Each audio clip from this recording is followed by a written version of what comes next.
Hi, my name's Tom Jones and this is 1903 Productions. The channel for the latest in motorcycle news, views and tech reviews. So here I am, it's August 2021, so it's been a while putting this video together.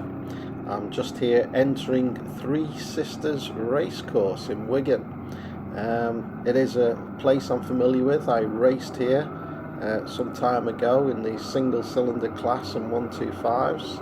So we're just entering into the Three Sisters circuit now, but today I'm not racing as I once did, but I'm here for some motorcycle control tuition from Tom at I2I Motorcycle Academy. So there's Tom there. Obviously I'm not the first to arrive. Oh, sorry, there he is, just by his van. There's some of the guys and gals who have already lined up ready for the day. Today is going to be MC1, Motorcycle Control 1, and then tomorrow we're going to get on to MC2.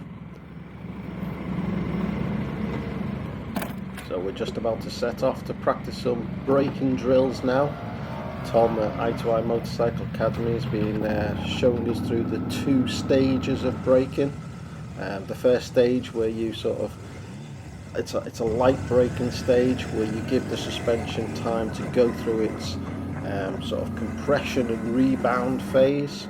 Obviously during that after you compress something, it's like throwing a ball towards the floor.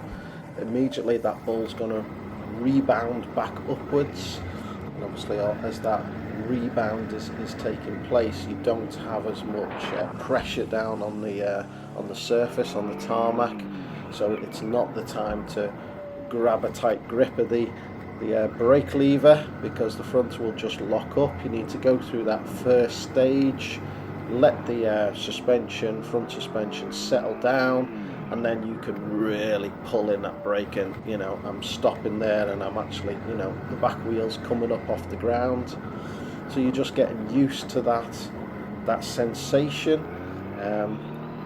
One of the big things you learn during this braking technique from Tom is actually how to stabilize your core. So one of the things Tom talks about is, we naturally balance from our core. We're constantly manipulating ourselves to balance all the time, and you don't do that very well using your arms. So what you need to do here is sort of get yourself locked up against that tank, really control all your body weight from your core, from your hips. So getting a good grip of that tank with your legs, having absolutely no weight at all on your arms, and then you're able to feel much more intuitively the sort of potential you have in braking on the motorcycle. Most people, including myself, most of the time when we're braking, we literally just let the pressure build up on our arms, and that gives us a sensation of all our body weight going forward on the arms. And how many of us can bench press our own body weight, especially later on in our years when we piling on a few pounds. Can I actually bench press 13 stone, which is essentially what would happen if I was doing a 1G brake. All my weight would be going forward onto my arms, and certainly if you're on a racetrack you wouldn't be able to do that consistently. And you feel that as almost like the limit is kind of the limit of what you're able to bench press. But by using that core, so your arms are absolutely light, and I think we'll probably move on later in some of the drills to doing this one-handed.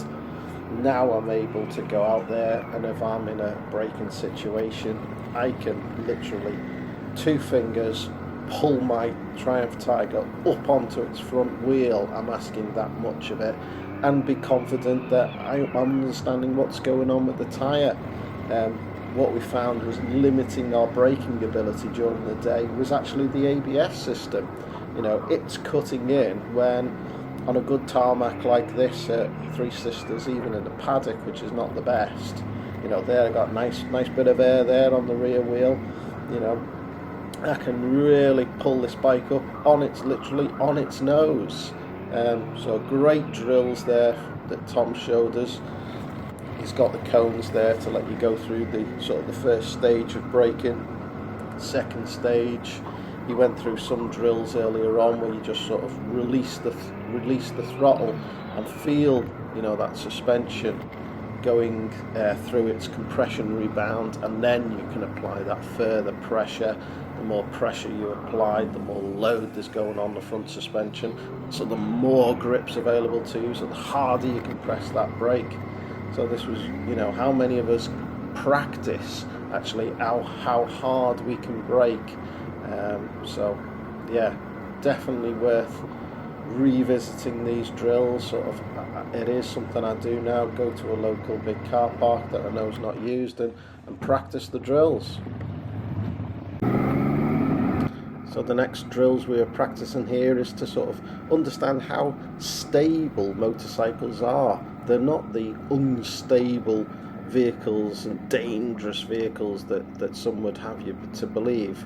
You know, the geometry of a motorcycle is there to, you know, go in a straight line. Motorcycles don't fall over by themselves. Riders tell motorcycles to fall down, or they do something with an input to the motorcycle. So they're, you know, we're meant to just let go of the handlebars, but always sort of, I can do what Tom can do, I'll go and sit on the pillion seat. So just practicing sort of understanding how stable that motorcycle is. You know, you can stand up on the pegs, you can let go of the bars, the inherent stability of the motorcycle is there, it won't fall over. I'm popping onto the back seat again, and you can actually almost steer, well, you can steer the motorcycle from any position without a handlebar input, but the bike will always want to come back to straight. That's just the way the geometry of the motorcycle enables it with trail to self-stabilize.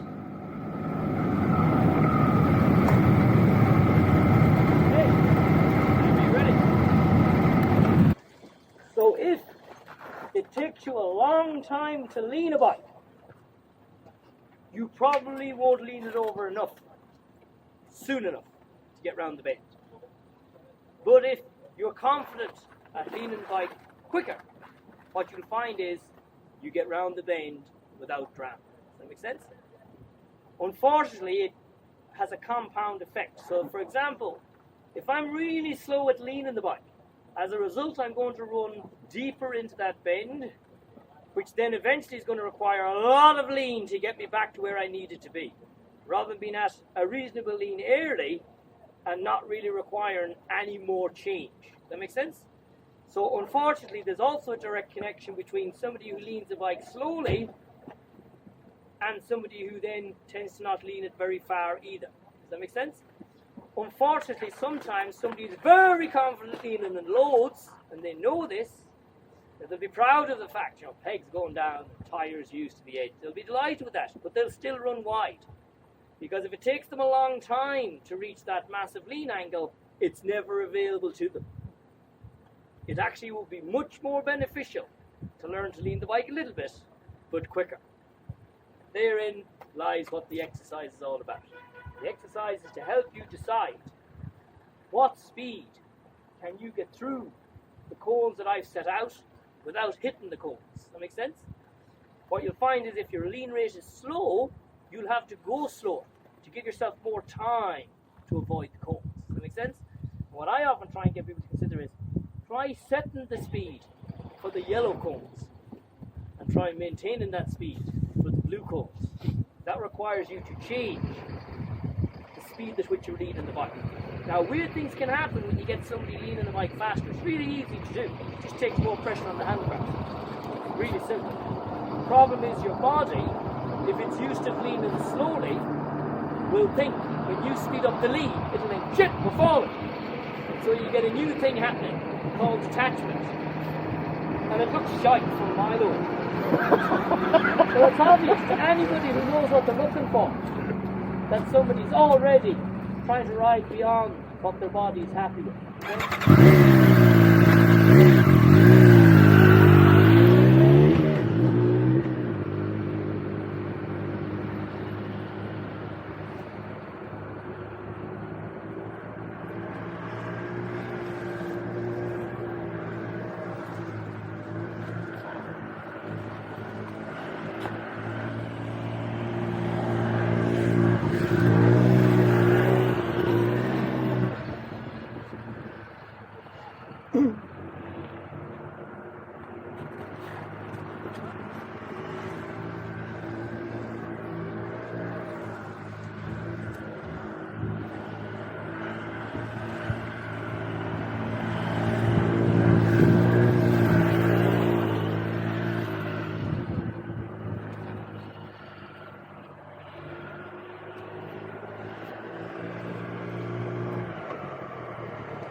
What I have found in all the years of doing this is that most people lean a bike slowly.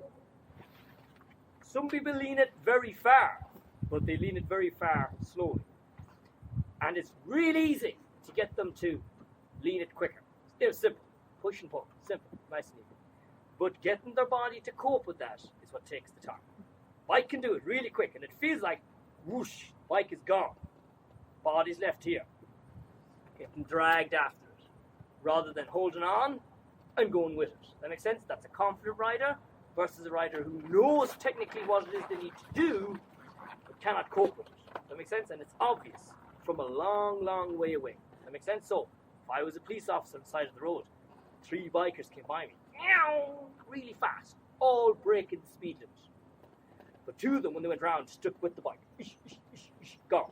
Okay. And then one was like, that's the person I'm pulling in as quickly as possible. The other 2 probably get where they're going. The one behind is already terrified. It's obvious from that. So, what I want you to consider is, when you're leaning the bike quicker, the input you're making is very simple on the handlebars, but you shouldn't be feeling like there's any shit going on with like hips and knees. We go, I just steer with my knees. You don't. Try just steering with your knees without doing anything else. You struggle to get round any of these cones. That makes sense? So, you honestly believe that you're weighting the pegs or using your knees or your hips or whatever. Try leaving them alone for a moment and trying that. You'll realize how quickly it becomes obvious that's not what you're doing. What you're probably feeling when you think you're doing it from your knees and your hips and stuff, what you're actually feeling is the bike going like this, body being left behind, which definitely feels like the lower body's engaging with the bike more because the bike is taken off. But the upper body's like, ooh, I wish I didn't have to go with this bike at all. What we want to do is make it feel like the bike and the rider both expect this thing to lean over faster. And being able to lean quicker can stop you having to lose lots of speed going into bends when it's not necessary. That makes sense? Don't run wide because you didn't lean over far enough. It's usually because it took you too long to lean over a little bit. That's the trick. Don't change speed of the bike when all you need to do is change the speed of the lean. As well as everything else, it's more efficient. It doesn't use as much grip, and you have way more chance of getting around the bend. Is that okay? That's the exercise. So we're going to do this clockwise, so right-hand turns, because you're just set up that way. We'll do a few that way, and then we'll do a few the other way. What I want you to experiment with, as you go around these bends, think about how much lean it feels like you need to get around that bend. Does that make sense? And then when you've done that, see if you can wait later before you do it. Does that make sense? So it's easy to start leaning the bike way sooner. A common thing is for people to go in really close to the inside cones. But I put a massive gap between the cones. So you could easily be over, way over to the left-hand side, because that's making the bend way easier, rather than going in over there to the right-hand side, which makes the bend harder, sharper, because of lack of position. Does that make sense? So think about it as you're going around the long sweeping bends, that you actually don't need a massive lean angle, but it's about waiting until you feel like you have to lean the bike, and then trying to get it done quickly.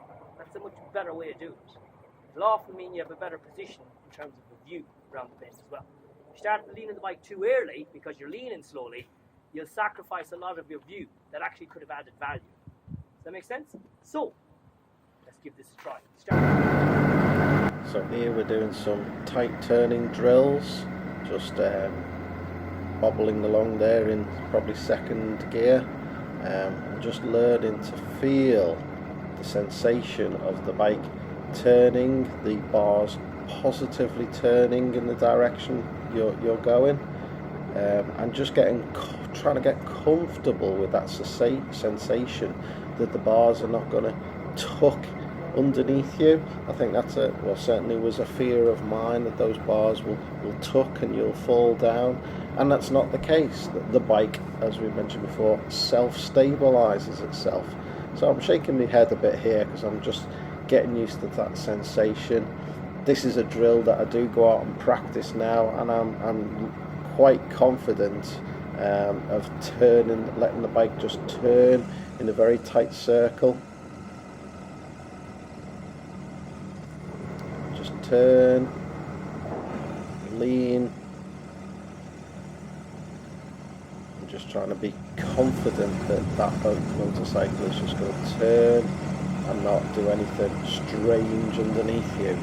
You can see me shaking the head a little bit there, and I'm still getting used to that sensation, almost reaching out with my other hand there, which thankfully now is something I don't do anymore. I'm absolutely confident I can just turn that bike around in quite a small space, and if it wasn't for sort of the tuition of Tom at I2I Motorcycle Academy, you know, I'd probably never even be brave enough to try that.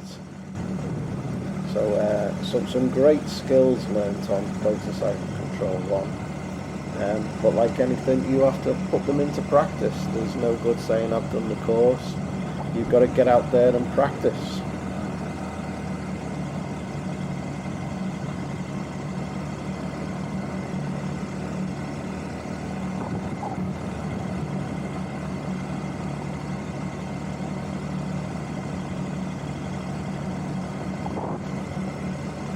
See, I'm shaking my head a little bit. I'm still expecting more from myself.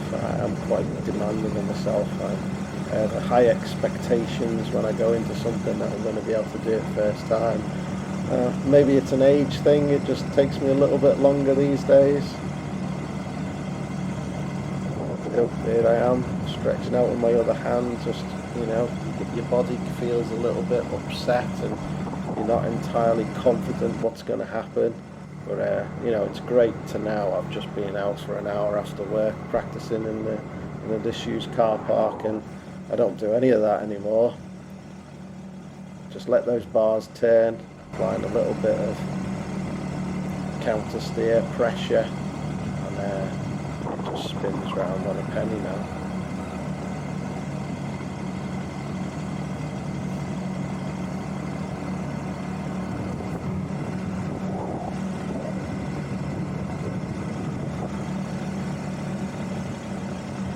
That was one of my fears that I put to Tom. He was asking me what you want to get out of the course. He explained your background, what you've done. As I mentioned coming in here, I actually raced at this circuit. This was the paddock where I used to, you know, set up the gazebo and the 125 on its tyre warmers and the Jenny in the car next to it, getting my race leathers on, getting ready to go through scrutineering and getting that pit lane ready for each of the races that you were doing each day.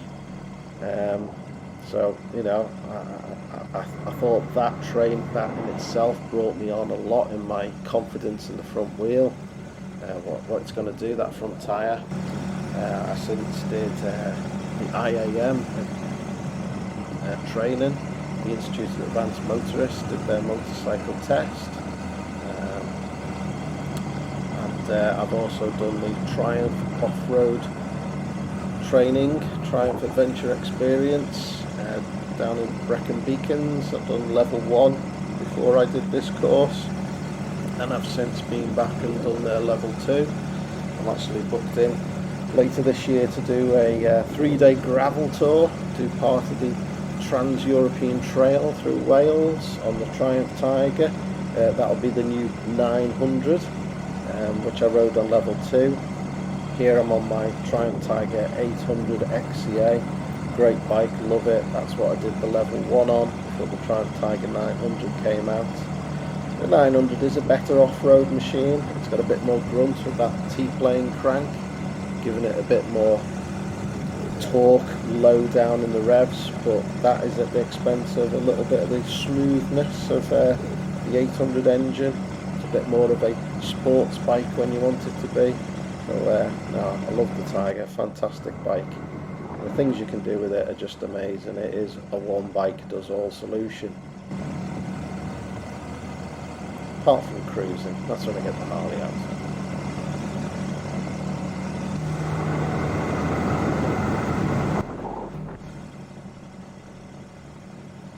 Very different technique taught by Tom than what you usually see in a lot of training academies. That, you know, they teach you very much like the Mod 1 course, you know, holding it on the back brake, feeding in the clutch, feeding in the power, you know, assuming that the back brake gives you more stability when it actually does nothing at all.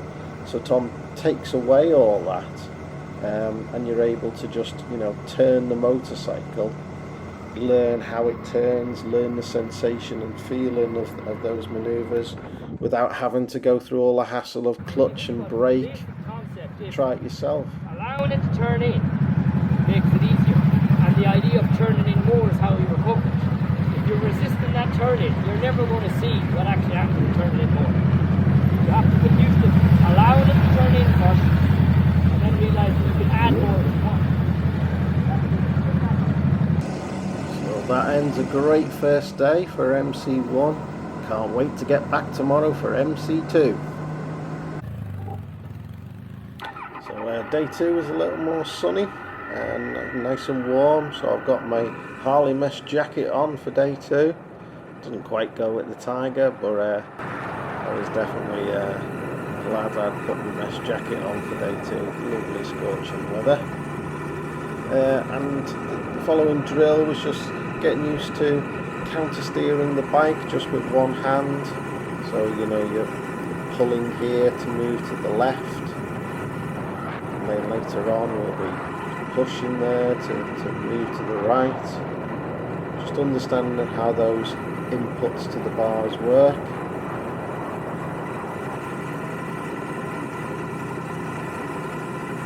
As Tom mentioned earlier in his brief, you know, it helps to be able to turn, you know, lean the bike quickly. Gives you, you know, a much better approach in a corner, rather than, you know, slowly putting in more lean and then running out of space and running wide.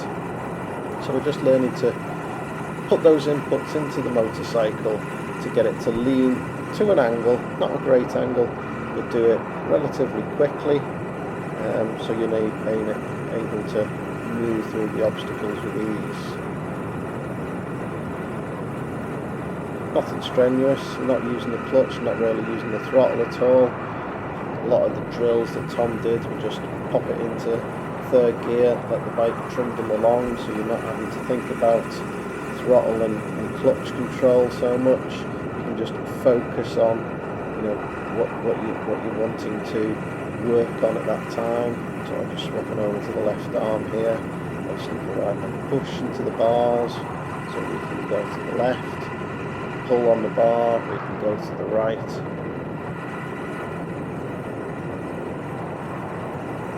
And you get a better sensation of those bars doing that positive turn, you know, folding into the corners, trying to stay as relaxed on the bike as possible, and there's no pressure at all on the bar except in the direction you're applying pressure to produce that counter steer. So it's all just about getting those practice, learning those drills, and it's something you can then transfer onto the road, but always better to, you know, practice those drills yourself, get into a bit of a disused car park, or, you know, maybe late on a Sunday when the supermarkets are shut, utilise that car parking space.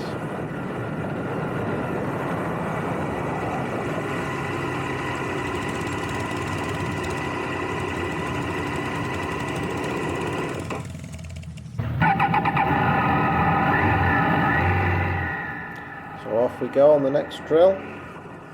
So this is about putting that counter steering technique into practice.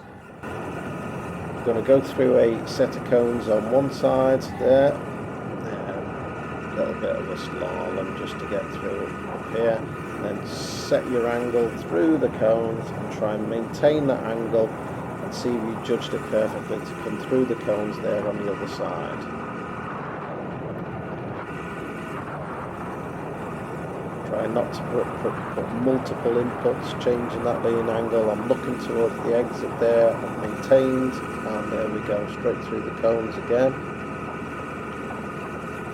Set your angle,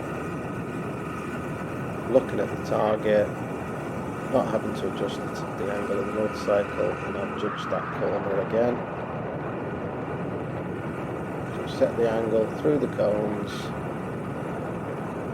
looking through the bend, tighten it, learning how to just tighten it up a little bit if you need to with your upper body.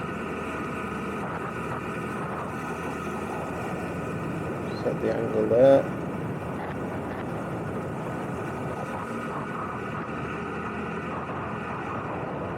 And that's what we were also doing on this thing, just feeling how lean in your body side to side can set that angle of the motorcycle. So you can use counter steer, you can use body weight.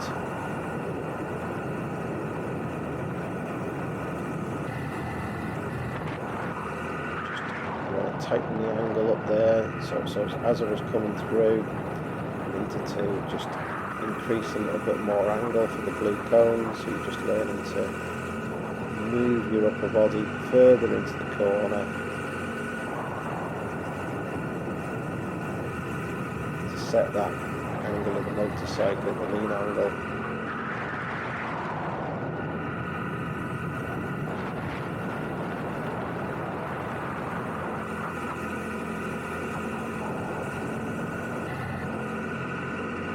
So I'm not turning through the corners like I'm going around a 50p piece. It's a nice, smooth, set the lean angle all the way through.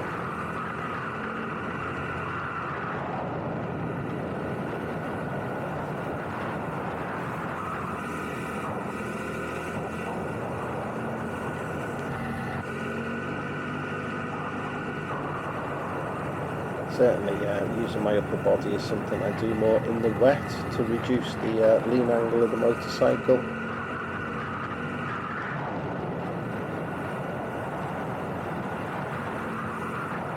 Keep that motorcycle more upright in more slippery conditions, using my body weight to help the motorcycle through the corner.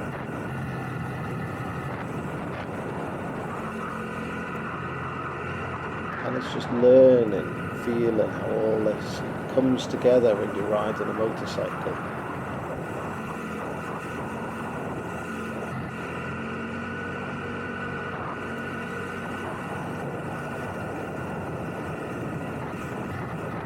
For me, riding a motorcycle is a dynamic process. There's so many things, so many variables. There's no set rules. It's all about understanding how you and your motorcycle work together, learning those techniques, and then bringing them all together onto the road.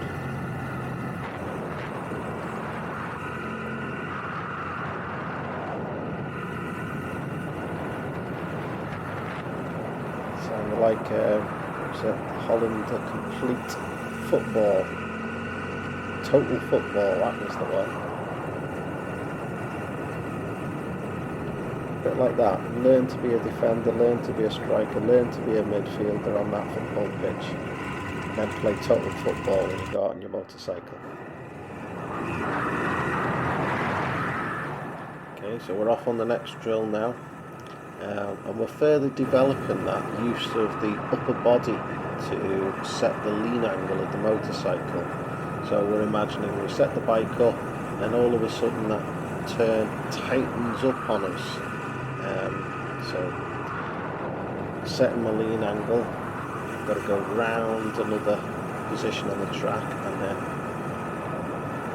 tighten that curvature up, tighten the circumference of that circle. And I'm doing that by leaning my upper body more, so you can see, just lean a bit more, tighten that circle up.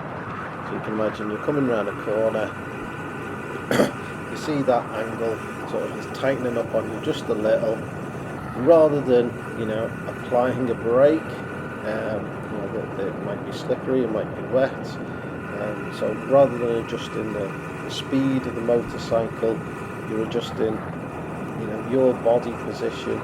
It will lean the bike a little more, but using that body to the inside reduces the amount by which you have to lean the motorcycle. So certainly in, you know, reduced grip circumstances such as wet, or, you know, maybe there's still damp on the road, rather than providing an input to the bars, asking the tyres to do more, asking the bike to put a lot more lean angle in, you can just lean your body that little bit further and tighten that corner up.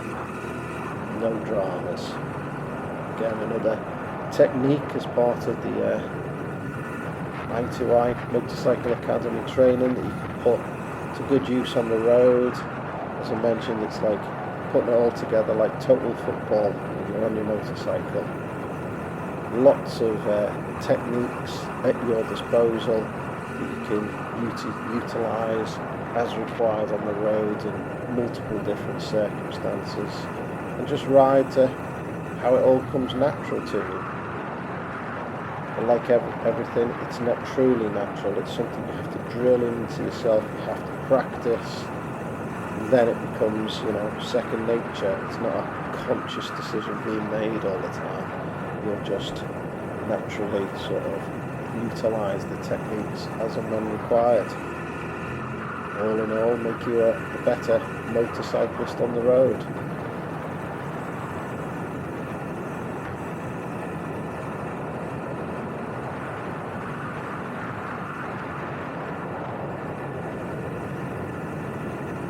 See the sun there in the background. It was a beautiful day to do some training.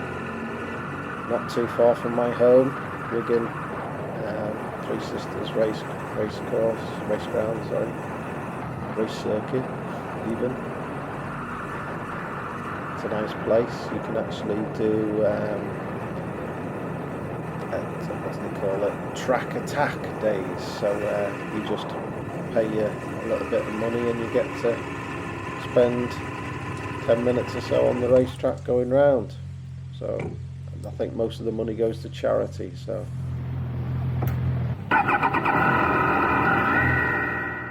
okay, so the next drill, we're further finessing our ability to brake hard under control.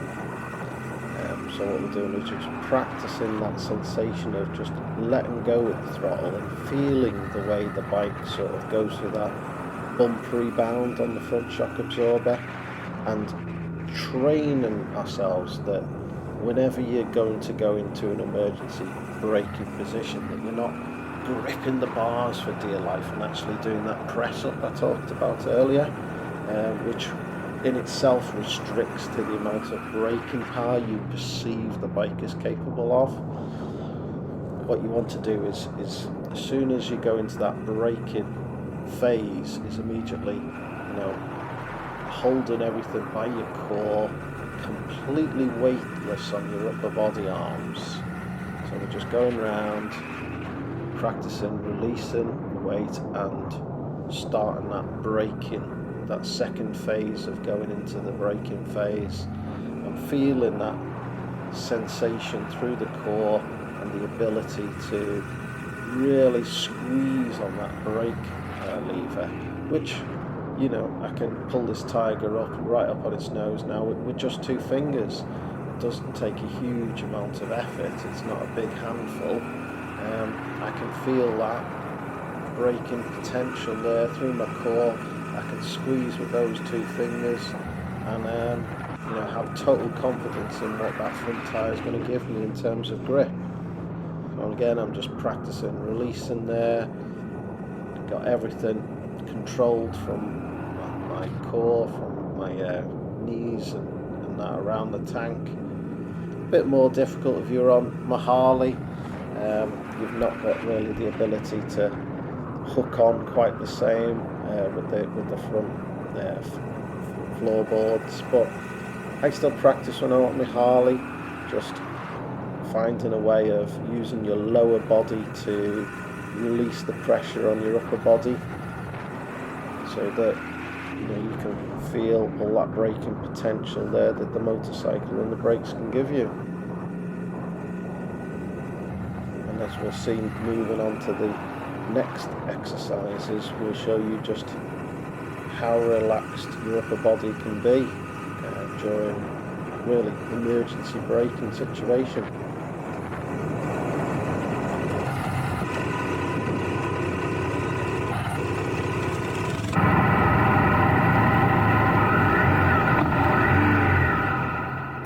So the next drill, we're going to take that development further, being able to brake with no weight on your arms actually gives you the ability to, just brake with one hand,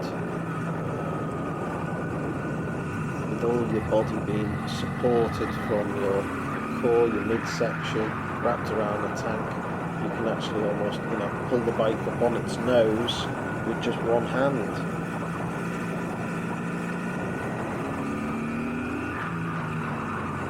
What this also practices is about are you applying pressure to the bars through your hands? So if I was applying pressure now, the bike would turn, and then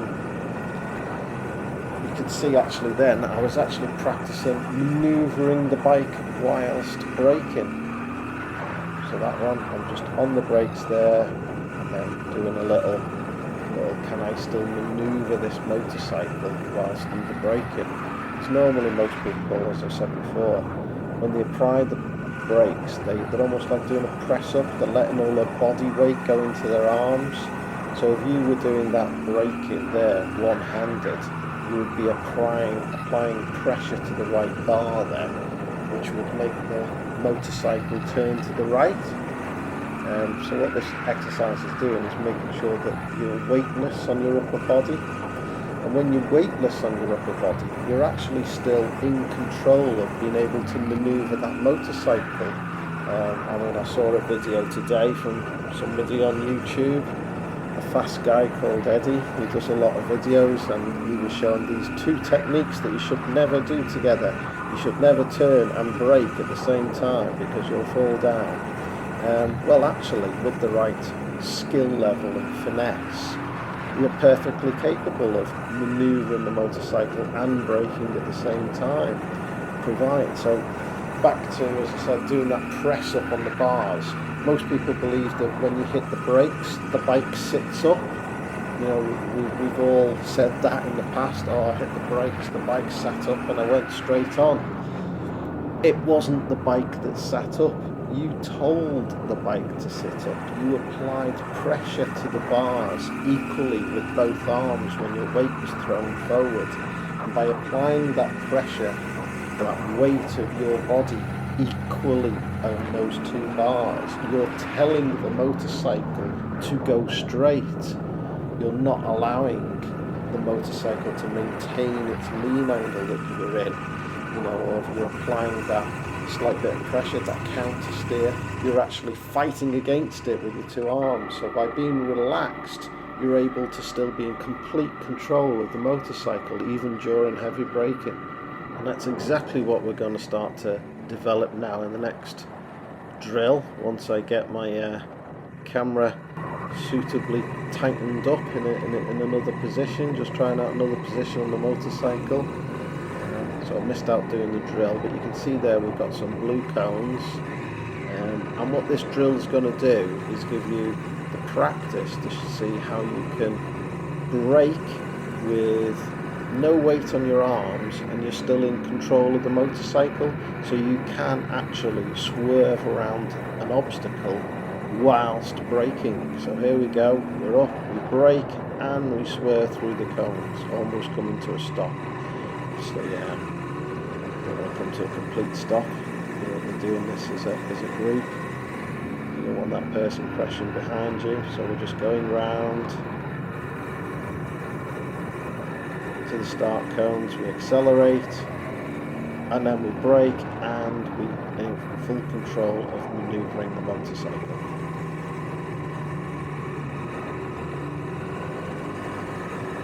You know, I'm sure we've all been in that such situation where, you know, I was braking as hard as I could. There was no way I could turn the motorcycle and avoid that collision, or avoid that obstacle that was on the road. Well, with the right technique, developing and practicing those techniques, you are able to manoeuvre your motorcycle even under heavy braking. Obviously that's not ideal. You're asking more of that tyre, and you will get to that limit of adhesion. But actually, you know, on a good surface, you know, a good road surface, there's plenty of grip, and that grip is increasing as you're braking, so you've got even more traction to play with. So you can quite easily, with practice, making sure you're controlling all your body weight with your lower body. You're not, you know, throwing all your body weight forward on the bars, which will stop you from being able to turn the motorcycle. You'll have that impression that the motorcycle only will go straight on when you hit the brakes, which is not at all. That's you applying pressure to the bars and telling the motorcycle to go straight on. If you release that pressure from the bars, keeping all your upper body weight under control with your legs and your core, then you can actually still manoeuvre that vehicle, manoeuvre that motorcycle whilst under braking. So a real eye-opener on motorcycle control too.